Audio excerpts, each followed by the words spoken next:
Across the country, ordinary Americans from all walks of life are taking whatever measures necessary to prepare for what they perceive as the end of the world as we know it. Next, we go inside the lives of 3 committed preppers to see if they have what it takes to survive. This is Doomsday Preppers.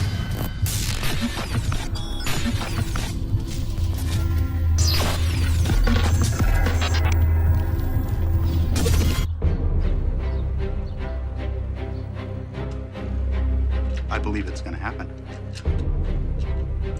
I wasn't born yesterday. And I've been watching, and I'm waiting. Because I know what's going to happen. I pray I'm wrong, but I don't think I am. The way I see it, one of 2 things is going to happen. Either the government is going to get their head out of their ass, and they're going to implement some serious austerity measures, and they're going to save this economy, in which case the entitleists will not be getting their checks. Or they're not, and the economy is going to collapse, and the entitleists are not going to get their checks. And when those people that think they're entitled to other people's stuff don't get the stuff given to them by the government, they're going to come and try and take our stuff. And when they do, this is what they get.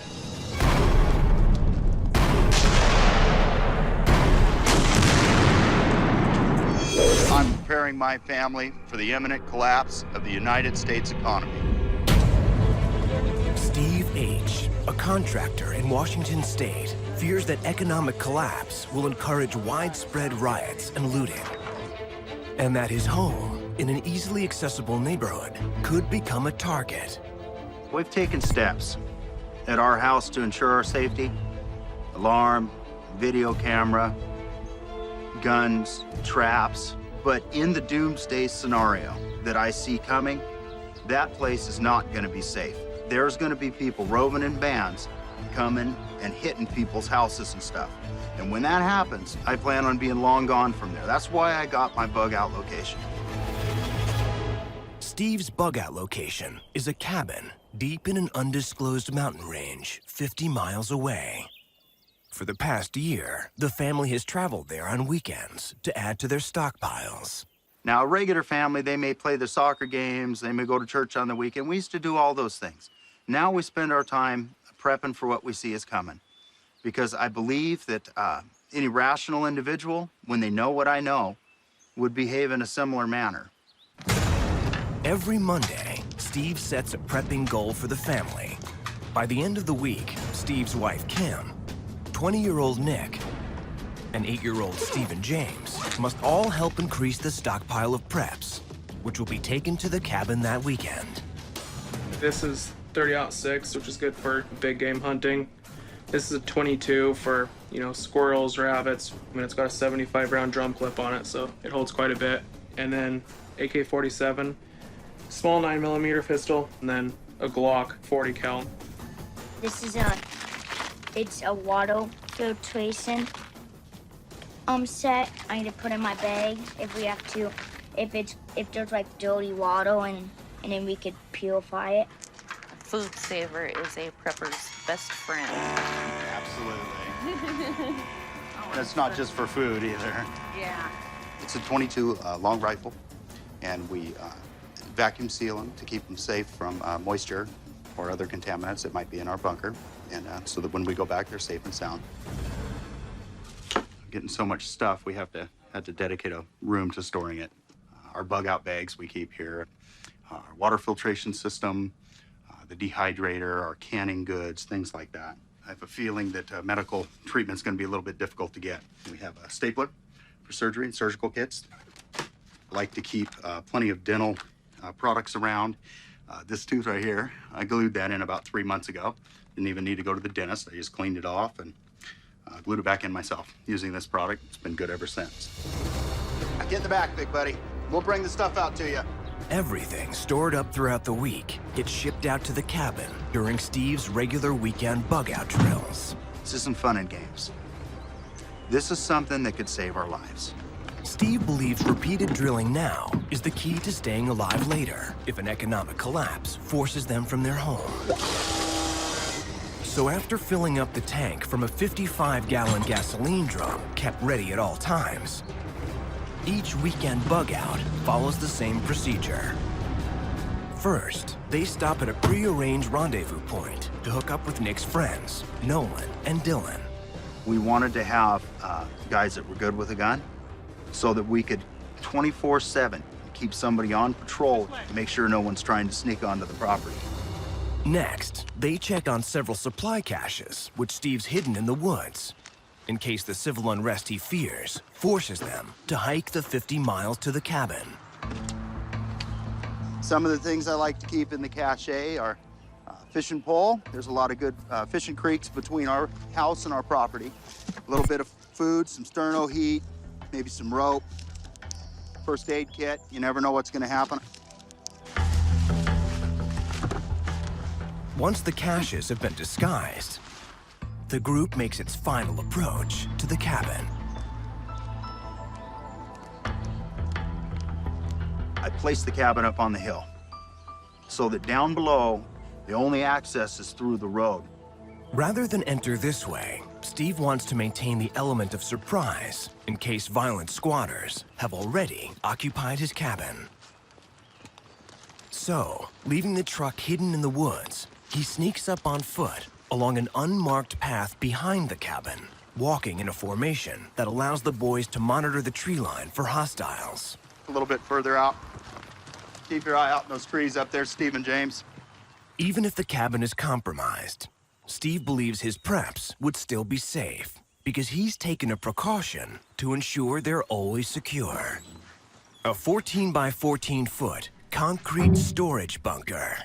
It's pretty much a blast-proof door. There's no real way someone's gonna get in here. We poured the walls and the ceiling all in one continuous pour of concrete. There's no way that any type of an explosive is gonna breach the structure from that direction. Now, the door itself, it's 5 inches thick, reinforced concrete with 3/8-inch steel on both sides. Despite the bunker's strength, Steve has no intention of taking refuge inside with his preps. If someone comes out here and attempts to assault my property, we're gonna lock and load and fight's on. I'm not hiding in no bunker, and I'm not living in no bunker. This is the place that I store my stuff, but I have no intention of living underground. That's no kind of life. Once he's confident the cabin is secure, Steve goes to retrieve the truck, packed with new preps. Most weekends, Steve plans an activity for his group. But there's no fishing or roasting marshmallows on today's agenda.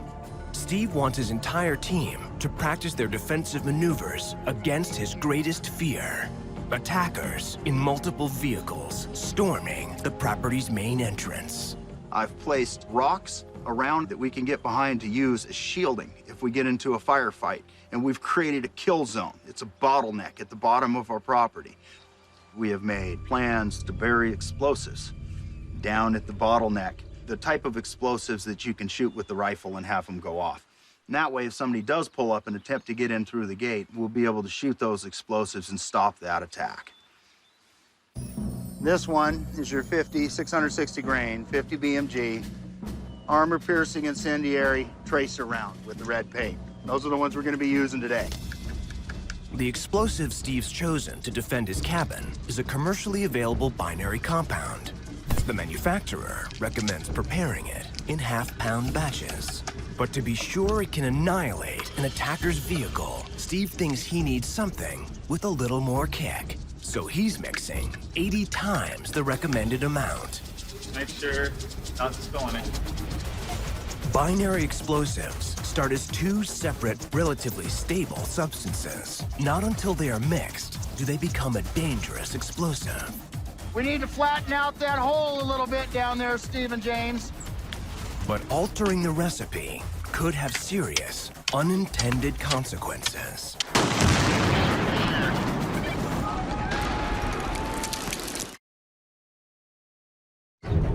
Fearing an impending economic collapse will result in large-scale rioting and crime, Steve H. is about to test whether or not 40 pounds of binary explosive is enough to defend the only road into his bug-out cabin from an armed attack. When you're faced with the reality and you take every step possible to keep your family safe, that's a positive thing to do. And that's what we should all do, because it is coming. We are a sinking ship, and you had better grab a life vest. This weekend, Steve's 8-year-old son, Stephen James, is also seeing action for the first time. You gonna load it all the way up?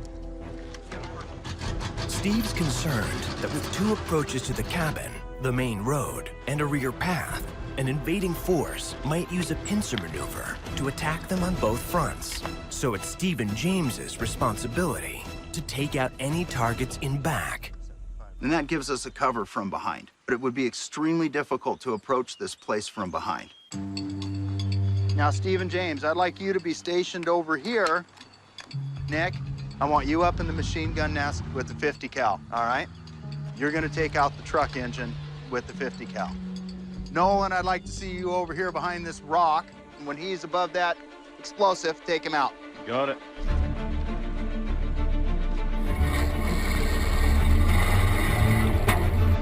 Looks like we got a hostile coming up the driveway. Stephen, it appears we have a couple of hostiles. Coming up the utility road.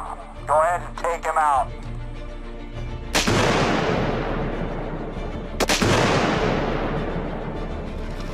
All right, Stephen. Nick, I want you to go ahead and disable that vehicle. Take the motor out.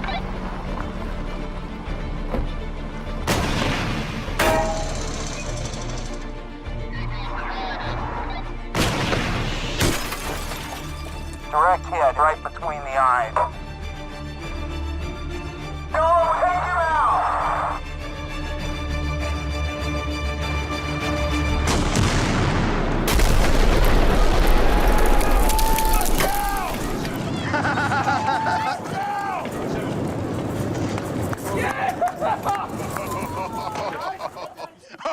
There's the rear end with no axles on it. Driveline just completely sheared off. And that's what happens if you try and come up my driveway. I think our test was a success. If somebody would have been in there trying to get into our gate, they would have been eliminated. My mother says that our prepping is a negative influence on my 8-year-old son. Hey, here's what's left of the driveline. But I say it's a positive influence on my son. Reality is what reality is. And the sooner that we face reality, the sooner that we're gonna be able to do something about it. I don't wanna lose anybody in our family. I don't want people in my family to be hungry. I don't want people in my family to be discomforted or in pain. And so I'm taking these steps beforehand to see to it that that doesn't happen to us. Steve, Practical Preppers, has scored your preps in 5 categories of 20 points each. Food, 14 out of 20 points. Water, you have access to rivers and streams, but no stored water in the event these become contaminated. 18 out of 20 points. We have a well here, as well as the streams. Shelter, 17 out of 20 points. Security, we recommend installing surveillance cameras, fortifying the gate on the main road, and getting trained in defensive measures. 14 out of 20 points. I think that's a valid assessment. We should seek some other training. In addition, your construction experience gives you 16 X-Factor points. Overall, you get 79 out of 100 points. You have 16 months initial survival time. I think the assessment is spot on, especially about the security. There's a lot of things that we can do that would be better, and I think I'm going to seek some training.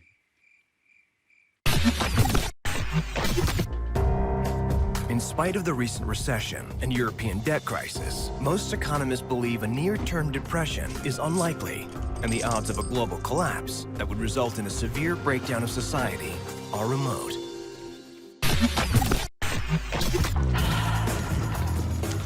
David Appleton fears his home in Charleston, South Carolina could be destroyed at any moment. For most preppers, getting ready for Doomsday is no joke.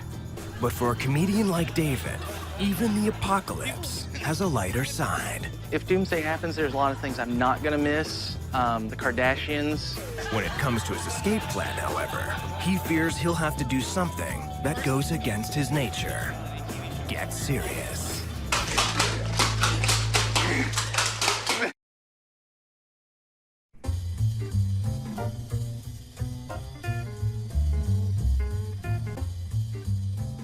right, ladies and gentlemen, it's just your final comic of the evening. His name's David Appleton. You know him as Apples. Yes. Yes, keep it going. Oh, you're beautiful. Thank you. How are you guys doing tonight? I dated one girl one time. Maybe you know her. She was from Jersey. Her name was Evil Beast. And I'm glad she's dead. I'm kidding. That's after the apocalypse. If Doomsday happens, there's a lot of things I'm not gonna miss. The Kardashians, anything Kardashian related. TLC, because they threw out learning a long time ago. I don't know if you guys know this or not, I'm actually a prepper as well. Seriously, I'm actually preparing for a catastrophic earthquake to hit Charleston, South Carolina. Prepping is one part of my life, and it's a part of my life I take very serious. People say, oh, when things go bad, we'll just come to your house. Don't come to my house. I will shoot you in the face. I'm kidding. I won't want to. David Appleton is a well-known stand-up comedian in Charleston, South Carolina. Woo! 3 nights a week, he hits the comedy clubs and improv joints to test out new material. Twice the pleasure, twice the fun. But when it comes to one part of his act, David is not kidding around. Having a sense of humor at the end of the world is going to be pretty important, because if little things get you down, then at the end of the world, you're going to have a really bad day. I'm prepping for an earthquake because it's happened in the past. In 1886, a magnitude 7.3 earthquake hit Charleston, damaging nearly every building in the city. Imagine every house in your neighborhood just knocked down, and now what? 2 years ago, we had 4 small earthquakes. Last year, we had 6 earthquakes. They're happening more and more. That's a big indication that a larger one is coming down the pipe. Everybody says, oh, you'll see, humanity will come together, and we all sing Kumbaya by the campfire and take turns rebuilding each other's houses. Sadly, I don't think human nature is gonna go that smoothly. Eventually, yes, people are gonna be willing to take your life for your supplies or your food. Hey, I hope that doesn't happen as much as the next guy, but if it does, and you're not prepared, sorry. David has stored enough food and water to ride out the first 72 hours of a massive quake. Hey, I built a greenhouse, and they go, you're growing weed, right? After that, he plans to flee for a secret safe house. But being a stand-up comic sometimes makes it difficult to fund his escape. We don't spend a whole lot of money on prepping. You know, sometimes you can't afford to buy expensive preps or buy a, $8 million bunker and bury it in your backyard. If I could do that, hey, that'd be great. But I can't. So he's creating a cheap doomsday rickshaw to let him escape quickly with whatever he can carry. I designed this. It's my creation. I used a very rare material called PVC pipe, 30 feet of PVC 2-inch pipes, a couple of connections. I found some of this stuff. The screws are the most expensive piece of it. I checked Craigslist. Constantly. You can see free things. People just want you to pick them up. And when I see scraps or things people have thrown out that are still useful, I see an opportunity. How can I repurpose that? Do you need some help? Yes. What I want you to do is time me putting it together. Alrighty. Lauren is as close to a female version of me as possible. A lot of crazy women in my life. You can clap for crazy women. You remind me of most of them that I dated. On your mark, get set, go. Faster, faster, faster. My husband, David, is an amazing man. Cannot believe that he just took pieces of pipe and was able to put it together into something that was usable. Wow, that man is so creative. Coming up on 1 minute. Sturdy, good. You can carry a good bit of weight on here. The Doomsday Rickshaw only weighs 30 pounds, but can carry 200 pounds. making it capable of serving as a stretcher if either David or Lauren is wounded in a cataclysmic quake. For now, he's using it to hunt for more free raw materials he can use to build other economical preps. I like to take my trailer out and find, if I can find scrap wood. Scavenging to me, to be able to look at your surroundings and go, what can I take from this? I don't want to dig through people's trash, but I'll find something that's useful and reuse it. If a cataclysmic earthquake forces David and Lauren to hit the road with their belongings, he wants to be able to stay hidden while en route to their bug-out location. Some military-grade camouflage nets can cost hundreds of dollars. Today's haul has yielded a discarded canvas tarp and some wire mesh. Trash that David thinks is perfect for making his own camo for next to nothing. I'm making a canvas camouflage, set the mesh over it, and then we'll start out with the darker colors and then work our way to the lighter colors. I was recently filming a TV show. Continuity is a painful thing I've learned about recently. Everything has to be the same. If you wear one glove in a shot, you have to wear a glove in every shot. It's not so much about covering every part of it. You want to just make lines because what you're trying to do is break up the shape of whatever you're trying to hide. And then once you pull away this netting, it gives a nice little grid pattern. When someone looks at it, the grid will actually kind of fool the eyes. It's not the most beautiful thing in the world, but if you're trying to hide your preps, this will do in pinch. Voila.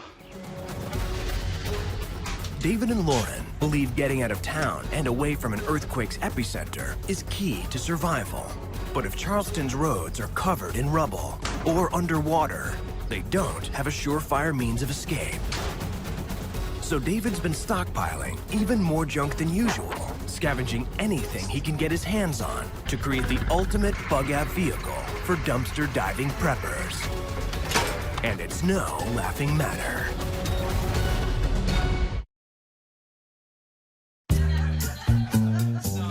David Appleton is a stand-up comedian who loves to make people laugh. If you're gonna do a reality TV show, remember you're always mic'd.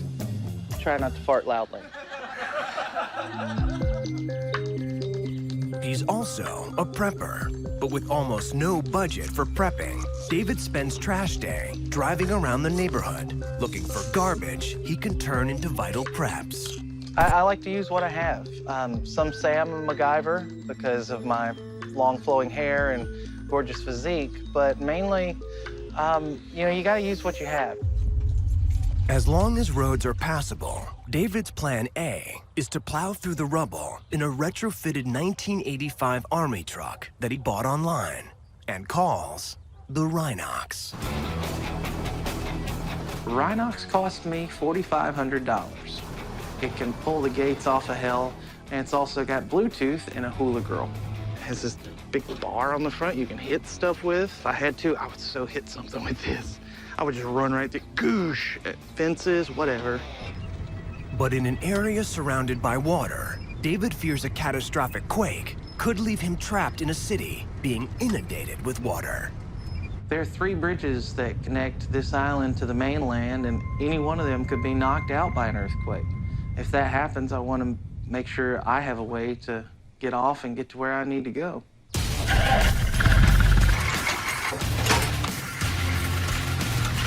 So he's using his haul of scavenged junk to turn his parents' 30-year-old pontoon boat into a prepper's escape craft.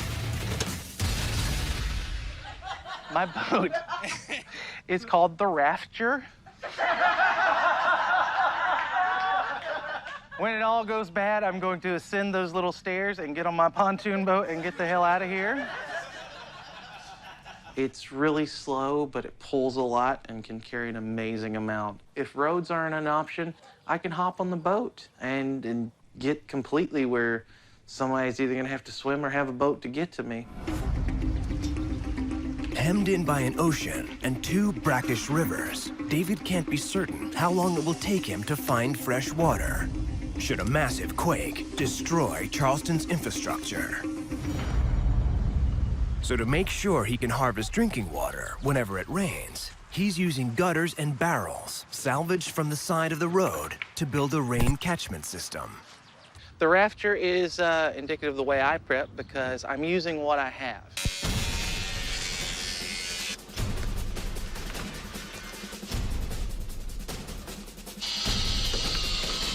Fraggin'.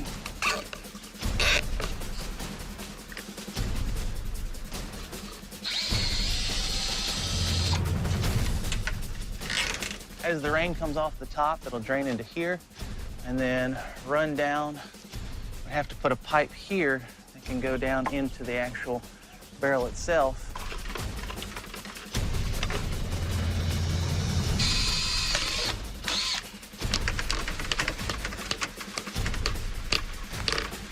If you are a prepper and you do not have duct tape, just call yourself a regular person. The rain will come down off the back here, will spill into the old gutter that we found, and then it's gonna go to this pipe here that we installed. This pipe is gonna drain right down to the bottom of this old trash can. You never know unless you try it out. It sounds like, here comes the rain. My apocalypse plan includes an aluminum pontoon boat. Hopefully there will be no lightning involved in my doomsday. Hey, it works. Damn thing actually works.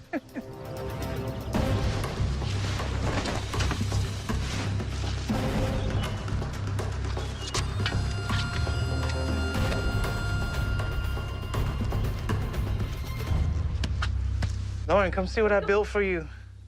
Molly, let's bug out. Come on. Oh, wow. This is cutting-edge camouflage technology. Wow. And you made this from all of that stuff you collected yesterday? Well, not the pontoon boat part of it, but pretty much everything else. That is awesome. I'm aboard. All right. It doesn't look like much sitting in the middle of the yard, but you know how much it cost? Nothing. High five. High five. You know what I like about this room? You can really feel the crowd. You can just feel the energy comes at you and you just give it right back. All right, thanks, guys. That's my time. I'm Apples. Thank you very much.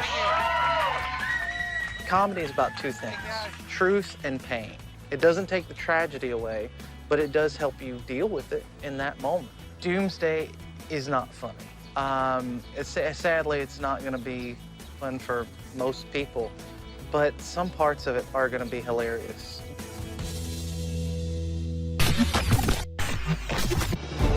David, Practical Preppers has scored your preps in 5 categories of 20 points each. Food. Your greenhouse is not currently yielding survival level amounts of food. 8 out of 20 points. We actually intend on purchasing more long-term food storage, and Lauren is learning to can the food that we grow right now. Your water preps are excellent. 15 out of 20 points. Shelter.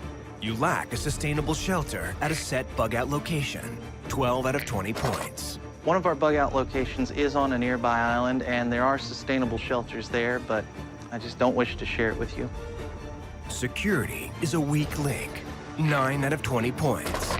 In addition, having a truck, a trailer, and a pontoon boat all ready to bug out earn you 13 X-Factor points. Overall, you get 57 out of 100 points. You have 6 months initial survival time. Yeah.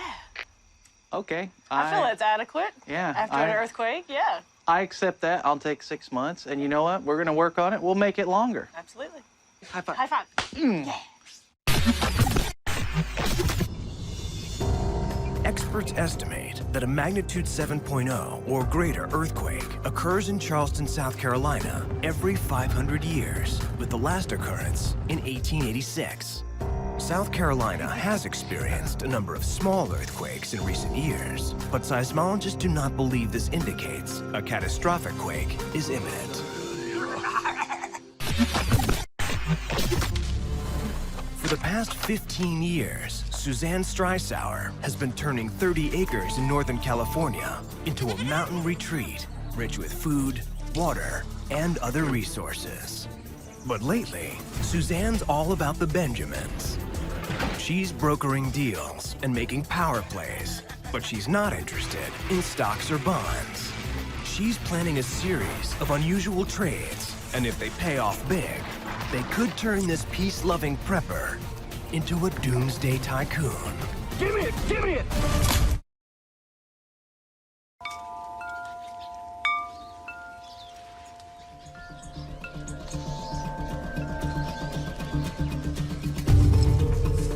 Buried deep on 30 acres in the foothills of California's Sierra Nevada mountains, there is a secret that Suzanne Streisauer and her partner, Dave, have worked hard to conceal from the rest of humanity.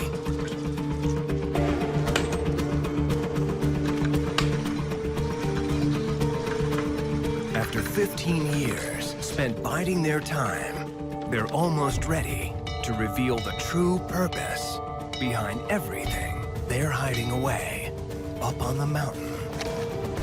All they need now is for the world to end. When the economy collapses, I'll barter everything I have to survive and thrive. Stop! Stop! The United States is doing things that are very unsustainable for itself. And there's such a polarization in our Congress and government that it's breaking right before our eyes.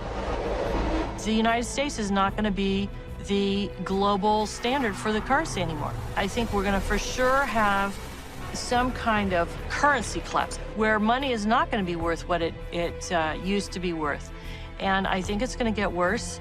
I tell everybody, listen, you need to have a plan. You need to know what you're going to do if something comes down. So it's about mindfulness. It's about preparation. It's not about fear. That's why I really advocate for people to be lifestyle preppers, not doomsday preppers. Suzanne's lifestyle plan for an economic collapse is to turn her mountain retreat into a giant doomsday swap meet. All her resources will become alternate currency she'll use to barter and trade for whatever she needs. That includes water from her wells and 9,000-gallon tank, and power from her solar panels and wind turbine. I have 9 hours of power stored in these batteries right here, so it's really pretty amazing. I'm prepared to barter what I grow from my land. So that means my fruits, my nuts, it could be veggies, it could be eggs from the chickens. To make her doomsday swap meet idea sustainable, Suzanne wants to start stockpiling foods with longer shelf life. Ones that will be more valuable as barter commodities should the economy collapse.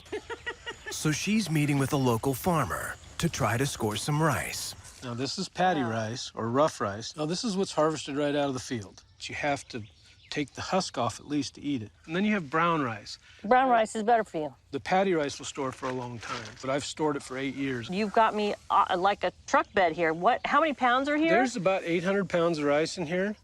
In this inedible state, Pat says his rice's value is 20 cents per pound. But once the rice is milled, something Suzanne can do herself, he says its value will jump to at least $1 per pound. You got, in a finished form, $800 worth of rice. Wow. What would you charge me in dollars? Delivered, I'd charge you $150. Okay. Does that sound like a fair deal? You've come a ways. Yeah, that is a fair deal. Okay.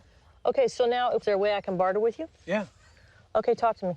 At Suzanne's Doomsday Swap Meet, she plans to offer more than food for trade. If the country's power grid is knocked out as a ripple effect of an economic collapse, she believes firewood and clothing she makes from her homespun wool will be hot commodities.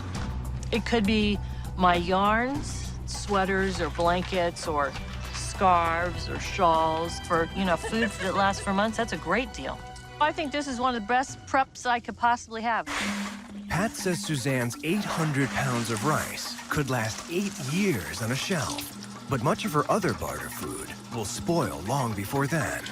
If she dehydrates her fruits, vegetables, and meat, they'll last much longer than they would otherwise. I want to create a dehydrator for myself that would, again, be a great prep for me for food storage. But industrial-sized dehydrators can cost thousands of dollars, So for her next prep, she plans to build her own, if she can barter for the raw materials. I'm gonna go into town to one of the local recyclers and see what they have available down there. See if they have anything I can use.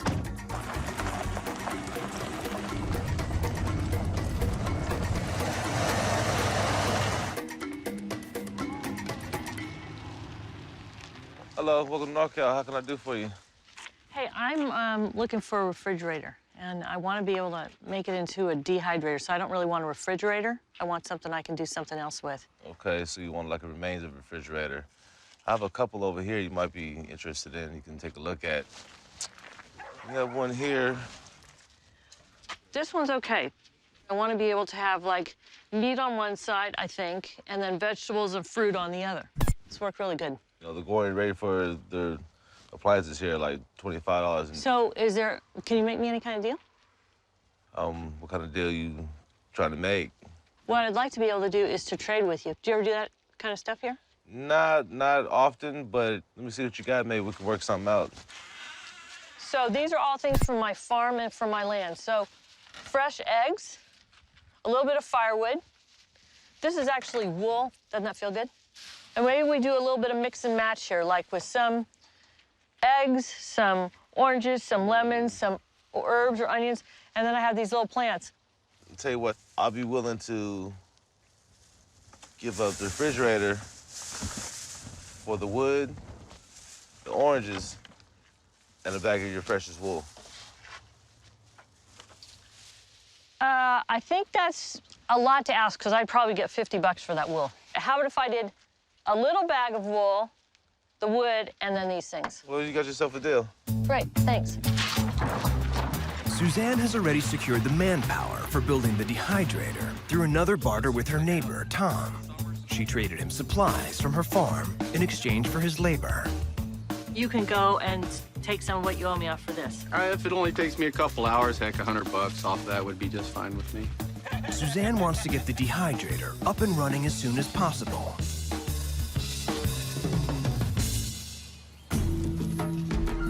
But there's something else, even more pressing, on her mind. She thinks her Doomsday swap meet will be a perfect place to bug in should the economy collapse, but that it could also be a perfect target for looters. So she's decided it's time to barter for an unusual weapon most preppers would never consider.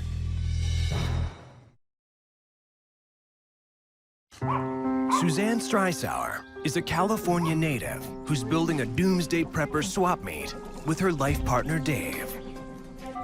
But she fears some visitors to her swap meet might come to take, not trade. She knows her defenses are her weakest prep, so she's visiting a local military surplus store to investigate her options. I don't want to kill people, so with that as my starting place, now what? You want less lethal, right? Robert suggests a stun gun as a non-lethal defense option. Stun guns can be discharged repeatedly, but they require close-quarter contact. If someone is coming towards me, there's no way I want to be that close to anybody. So stun guns are completely out for me. I get it. You don't want to have to hurt somebody. You don't want to have to do it. But to me, you have to be willing to accept it. Willing to go with the fact that I might have to.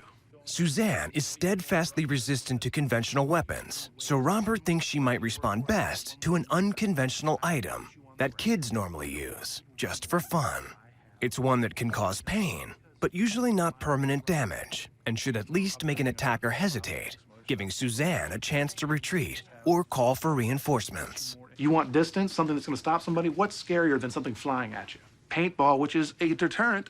They hurt, they sting. Drop somebody to make them think twice, not just, ow, what was that? And where they sell the different rounds for riot control to pepper balls that actually are the same thing as the pepper spray, or you go to the beanbag rounds, neoprene buckshot, rubber slugs. They hear the boom, they feel the impact. They're gonna think, I'm shot, I'm gonna die. I'm wondering if you'd be willing to take the next step and actually show that to me, and then trade you for something for your time and effort. I'll bring a couple different types of rounds for you so you can see the difference in stuff.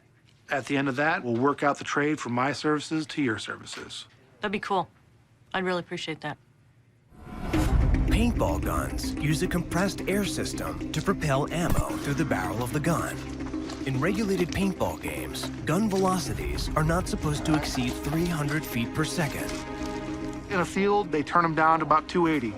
You can turn them as high as 400. At 400, it will break the top layers of skin, leave red marks, bruises, and hurt. It will make someone go, I'm not going that direction. Okay, so in my show me turns? now. I want to try. Want to try? All right. Before you load up, just like any gun, you always want to make sure you're safe. You put the barrel, it's on safe, nothing's in there, nobody's where we're going. We'll load you up with a full thing. Hey, what are you doing on my property? Hey, stop! Get off! Get out of here! Get out of here!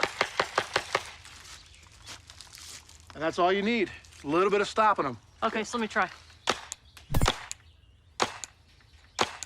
It's not a bad thing to use. Remember, it's all about training. But we'll do some stuff. That way you can get that full effect of the real adrenaline rush, the real, I gotta think, move, go, and do all at once. Now we're stepping it up a notch. Well, what I'm gonna do is see if she can hit me when I run at her. I'm gonna be the aggressor on her to see if she can take it. You ready? Yeah. I'm taking it! No, stop! Don't move! I'm taking it! You're not supposed to be here! Stop! Stop! Okay, I'm done! You sure? I'll stop!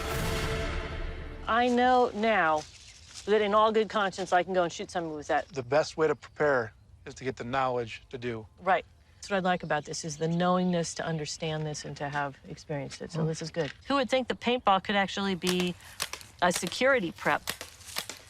I feel like it's creative prepping. And I think that's part of what prepping really is about, is a different mindset, to be open-minded to possibility and opportunity.